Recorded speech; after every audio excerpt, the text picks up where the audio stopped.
Magkakaroon ng libreng access ang mga residente ng Makati sa Yellow Card holder at dependents sa Digital PET City Scanner Services ayon sa pamahalaang lungsod.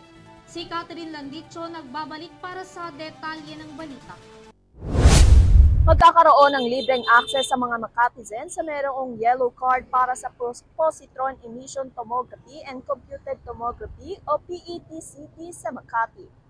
Inanunsyo ng lokal na pamahalaan ng Makati City na ang mga residenteng may hawak na yellow card kasama ang kanilang mga dependent na wala pang 21 edad ay makakakuha ng libreng digital positron emission tomography and computed tomography o PET-CT scanner services sa Makati Life Medical Center. Sinabi ni Mayor Abby Binay na maaari nilang makuha ang libreng serbisyo sa ikatlong quarter ng taon. Dagdag pa ni Binay na layunin umano ng lungsod na babigyan ng access ang mga residente nito sa mga latest diagnostic at treatment technologies.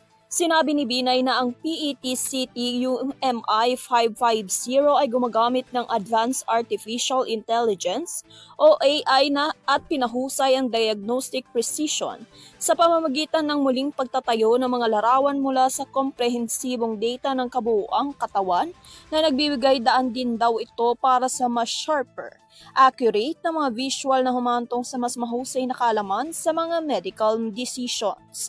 Anya, ang lokal na pamahalaan ng Makati ay prioridad ang Makatizens sa patuloy na pagpapanatili ng lokal na pamahalaan sa pag-upgrade ng health center facilities, pagbibigay ng mga libreng gamot at pagsasagawa ng mga konsulta ng libre.